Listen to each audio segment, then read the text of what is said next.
दोस्तों, मैं दिल से हिंदी कहानियां लिखता हूं और आपका सहयोग मेरे लिए अनमोल है। कृपया मेरी कहानियां सुनें, चैनल सब्सक्राइब करें और घंटी दबाएं ताकि आपको हर नई कहानी की अपडेट मिलती रहे। आपका समर्थन ही मुझे और बेहतर बनाने की प्रेरणा देगा। काला जादू और खूबसूरत लड़की का प्यार, अंधेरी रात का रहस्य। उत्तर प्रदेश के एक पुराने गांव नवगंज में आधी रात के समय अजीब घटनाएं घटती थीं। गांव वाले कहते थे कि जंगल के पार बनी पुरानी हवेली में एक रहस्यमयी लड़की रहती है, जिसे कोई देख नहीं सकता, लेकिन उसकी हंसी और रोने की आवाजें अक्सर सुनाई देती थीं। कुछ लोगों का मानना था कि वह एक आत्मा है, तो कुछ उसे काले जादू की देवी मानते थे। गांव के बुजुर्गों का कहना था कि इस हवेली में जाने वाले लोग कभी लौटकर नहीं आते। इस हवेली के पास स्थित पीपल के पेड़ के नीचे अक्सर तांत्रिक अनुष्ठान होते थे। कई लोगों ने वहां अजीबो-गरीब परछाइयां देखी थीं। आरव, जो कि एक युवा इतिहासकार था, इस गांव में अपने दादा की कहानियां सुनकर आया था। उसे इस हवेली की सच्चाई जाननी थी। वह गांव के पुराने ग्रंथों और कहानियों को इकट्ठा कर रहा था और हवेली से जुड़े रहस्यों को उजागर करना चाहता था। एक रात जब वह हवेली के पास गया, तो उसे महसूस हुआ कि कोई उसे देख रहा है। जैसे ही उसने दरवाजे पर हाथ रखा, अचानक एक ठंडी हवा का झोंका आया और दरवाजा खुद ब खुद खुल गया। अंदर एक खूबसूरत लड़की सफेद साड़ी में खड़ी थी। उसकी आंखें गहरी काली थीं, मानो उनमें कोई रहस्य छुपा हो। उसने धीमे स्वर में कहा, तुम यहां क्या कर रहे हो? उसकी आवाज गूंजती हुई आरव के कानों में पड़ी। आरव को उस लड़की से मिलकर अजीब सा एहसास हुआ। उसका नाम रागिनी था। वह कहती थी कि वह हवेली में अकेली रहती है, लेकिन उसकी बातें अक्सर अजीब और रहस्यमयी होती थीं। धीरे धीरे आरव को उससे प्यार होने लगा, लेकिन गांव वालों ने उसे चेतावनी दी कि वह लड़की सामान्य नहीं है। आरव ने रागिनी के साथ कई रातें हवेली में बिताईं। उसे वहां विचित्र आवाजें सुनाई देती और कई बार उसे ऐसा लगा कि हवेली की दीवारें खुद उससे बातें कर रही थीं। एक रात आरव को अजीब सपने आने लगे। उसने खुद को किसी तांत्रिक अनुष्ठान के बीचों बीच खड़ा पाया, जहां कई अज्ञात लोग मंत्रोच्चारण कर रहे थे और बीच में रागिनी जमीन पर बेहोश पड़ी थी। अचानक उसकी आंखें खुलीं और उसकी आंखों में अजीब सी रोशनी चमक उठी। जब आरव जागा तो उसके हाथों पर अजीब निशान थे, जैसे किसी ने उसे पकड़ रखा हो। वह भयभीत था, लेकिन रागिनी से अलग नहीं होना चाहता था। गांव के बुजुर्गों ने बताया कि रागिनी कोई आम लड़की नहीं, बल्कि एक काले जादू के अनुष्ठान की अधूरी आत्मा है, जिसे किसी तांत्रिक ने अमरता पाने के लिए बलिदान किया था। लेकिन अनुष्ठान अधूरा रह गया और उसकी आत्मा इस हवेली में अटकी रह गई। अब वह हर 100 साल में एक युवक को अपने जाल में फंसाती है, ताकि वह अनुष्ठान पूरा कर सके।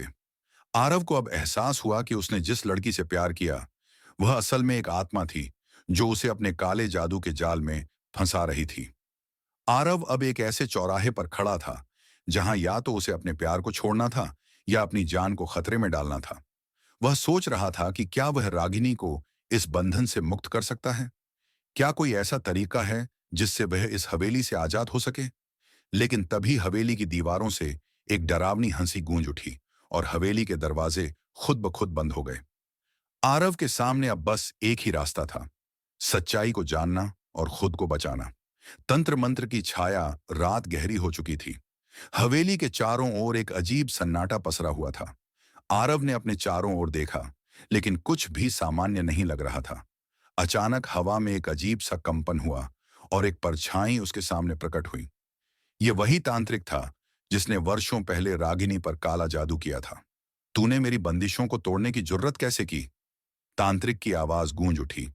आरव ने हिम्मत जुटाकर पूछा, तुमने रागिनी के साथ क्या किया था? उसे मुक्त क्यों नहीं कर देते?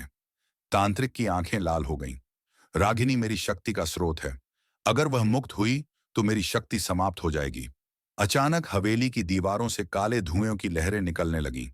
आरव ने महसूस किया कि उसका शरीर जकड़ने लगा है। वह हिल नहीं पा रहा था। तभी रागिनी प्रकट हुई। आरव, इस हवेली से भाग जाओ। यह तांत्रिक तुम्हें भी अपनी शक्ति का हिस्सा बना लेगा, उसने चीख कर कहा। लेकिन आरव नहीं हिला। वह जानता था कि भागना अब कोई हल नहीं था। तांत्रिक ने जमीन पर कुछ पवित्र चूर्ण बिखेरा और मंत्र पढ़ने लगा। उसकी आवाज जैसे किसी और ही दुनिया से आ रही थी। हवेली की दीवारें हिलने लगीं और फर्श पर अजीब से चिन्ह उभरने लगे। आरव को महसूस हुआ कि यह कोई आम तांत्रिक नहीं है, बल्कि उसने काले जादू की सभी हदें पार कर ली हैं। उसकी शक्ति बढ़ती जा रही थी। अब तू भी मेरी दुनिया का हिस्सा बनेगा, आरव, तांत्रिक चिल्लाया। लेकिन तभी आरव को अपने दादा की पुरानी किताबों की एक बात याद आई। अगर सच्चा प्रेम बलिदान देने को तैयार हो, तो कोई भी काला जादू उसे नहीं बांध सकता। उसने रागिनी की आंखों में देखा और कहा, मैं तुम्हें छोड़कर नहीं जाऊंगा। अगर तुम्हें मुक्त करना है, तो मैं किसी भी कीमत पर तैयार हूं। तांत्रिक क्रोधित हो उठा। हवेली में जोरदार विस्फोट हुआ और चारों ओर आग की लपटें उठने लगीं। आरव और रागिनी ने एक दूसरे का हाथ थाम लिया। अब फैसला होना तय था। तांत्रिक का प्रकोप और आरव का अंतिम निर्णय। तांत्रिक की भयंकर हंसी हवेली में गूंज उठी। उसकी आंखें जलती हुई कोयले जैसी चमक रही थीं। रागिनी घबराकर पीछे हट गई, लेकिन तांत्रिक ने अपनी काली शक्ति से उसे जकड़ लिया। आरव! रागिनी ने दर्द भरी आवाज में पुकारा। मुझे बचाओ! आरव का दिल तेजी से धड़कने लगा। उसके सामने दो रास्ते थे।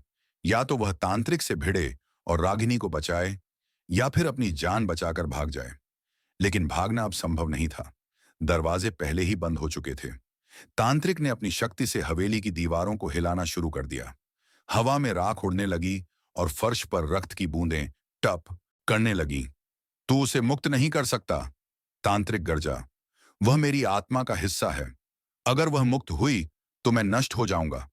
आरव ने हिम्मत जुटाकर रागिनी की ओर देखा। क्या कोई तरीका है जिससे मैं तुम्हें बचा सकूं?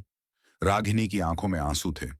अगर कोई मुझे सच्चे प्रेम से स्वीकार कर ले, तो मैं इस श्राप से मुक्त हो सकती हूं। लेकिन तांत्रिक ऐसा कभी नहीं होने देगा।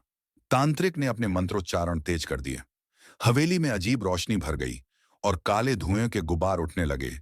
लेकिन आरव ने अपने डर को काबू किया। उसने रागिनी का हाथ थामा और कहा, मैं तुम्हें स्वीकार करता हूं, तुम्हारे अतीत और इस श्राप के साथ।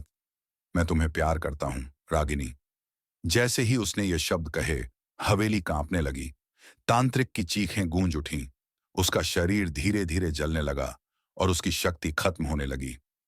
नहीं, यह संभव नहीं, तांत्रिक चिल्लाया। तुम्हें भी मेरे साथ जलना होगा। लेकिन जैसे ही तांत्रिक राख में बदल गया, हवेली की दीवारों से अंधेरा हटने लगा। रागिनी की आंखों में अब चमक थी। उसका शरीर धीरे धीरे हल्का होने लगा। उसने मुस्कुराकर कहा, आरव, तुमने मुझे मुक्त कर दिया।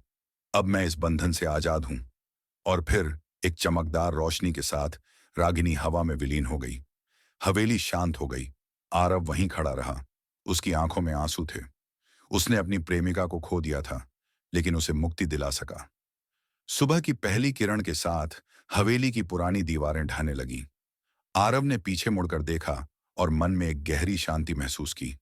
अब वह जानता था कि सच्चा प्रेम किसी भी काले जादू को हरा सकता है। क्या आपको यह कहानी डरावनी लगी? अगर हाँ, तो अभी इस वीडियो को लाइक करें, ताकि हमें पता चले कि आपको ऐसी और भी कहानियां चाहिए।